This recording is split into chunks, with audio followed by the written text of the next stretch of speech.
What up? And welcome to another episode of From the Script to the Screen. And what up? The My Hero edition of From the Script to the Screen, Season 6, Episode 8 is out. As always, covering Volume 29 of the manga. You guys already know I like to go over both materials. This episode covered chapters 279, 80, and 81. Getting right into chapters 282. But again, great episode, action-packed episode. Shout out to Studio Bones. Great job. Like I say, they've been doing a great job of setting the tone for the season. Between the animation, the music, it's done a great job of setting the tone and letting, putting in that desperation and letting you know that the heroes are up against it. So shout out to them.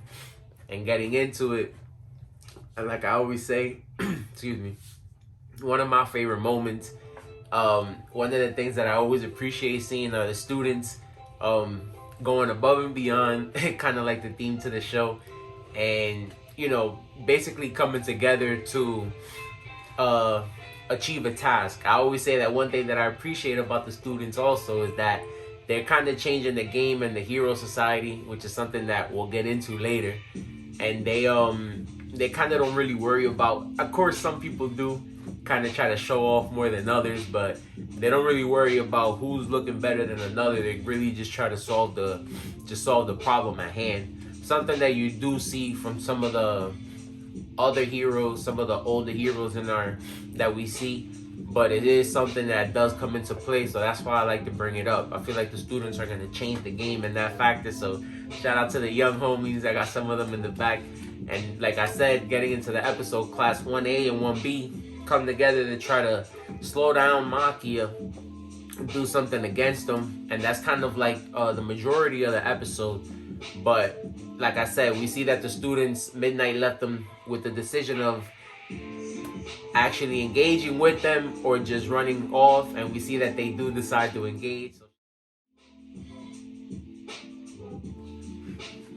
So shout out to the students here in this panel. You see that they kind of come together.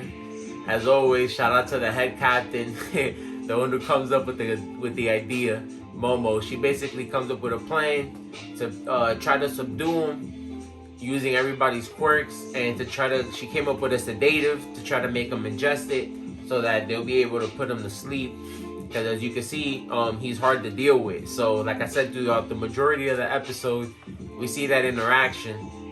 And basically the students up against the League of Villains, some of them get separated, but they're still able to somewhat subdue him for now and to try to basically slow him down. Shout out to Midnight, Miss Midnight, like I said, for coming up with the idea, and shout out to Mount Lady because she's somebody who is basically taking the brunt of it.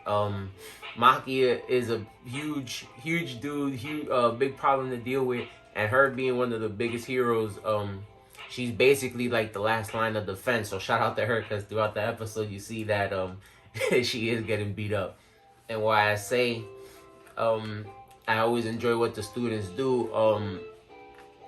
One of the game changers here, and something where the table started to turn, was with Red Riot. We see that Mina kind of tried to take it on herself and make Makia ingest the solution, because she was able to withstand the fire and things like that.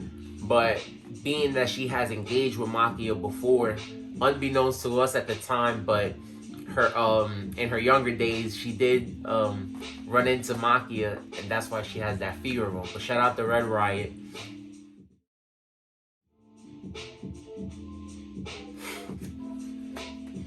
A panel that I enjoyed seeing. Like I said, we see that the students are able, they have no problem standing up for one another. Being that they've been through so much together, they damn near have almost died together. So they have no problem putting it on the line for each other. So it's something that I enjoyed seeing, and we see that through this, they were finally able to make Makia take the solution. But of course, it's not something that it's not gonna work right away. And we see that Makia actually does get angry about it. He has 6 quirks that work to his advantage at this point. So it's kind of just I guess you could say poking the bear. And now we see that Makia kind of has become serious about it. And one of the last things that I wanted to get into, talking about the Hero Society in general, one of the last things I enjoyed seeing this week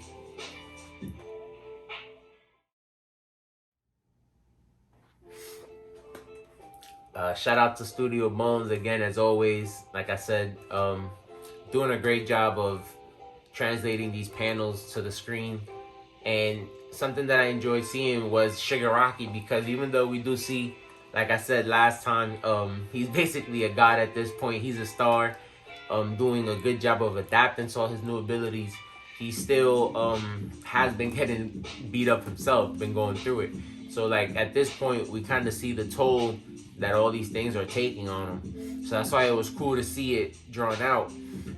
But getting into that, what I wanted to speak of was kind of like the root cause of this. Now, Shigaraki's origin, I guess you could say, is interesting. It's kind of deep, so hopefully not to be a run-on sentence, but you know, Shigaraki's grandmother and All For One are kind of tied into place, and it's a long history, which is also interesting to me because I do feel like All For One is a master manipulator, but we'll leave that to another time. We know that Shigaraki's grandmother decided to basically go undercover, you could say, not have a family, which is what caused Shigaraki's father to have issues with heroes, and his tagline of, you know, heroes decide to protect people they don't know over their own families. A line that kind of hits Endeavor also. We know that he kind of falls into the same boat. His obsession with just being number one or being the top hero and not being around for his family are things that kind of hit him. So it's a very deep topic. And we know that the League of Villains kind of come together for this reason also. Shigaraki talks about being rejected by the system and things like that.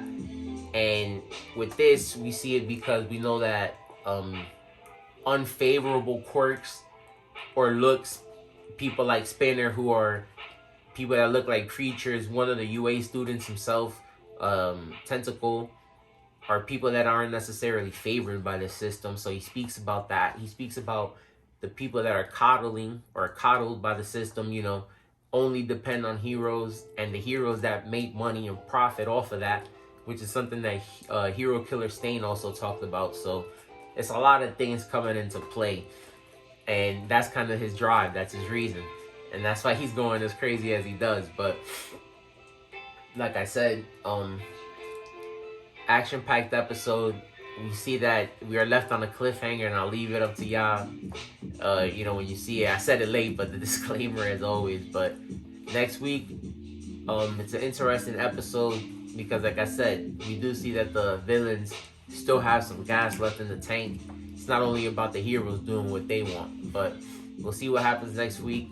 I would love to know what y'all think about Shigaraki's ideals, I guess you could say, or feelings, and let me know. See y'all next week. Peace.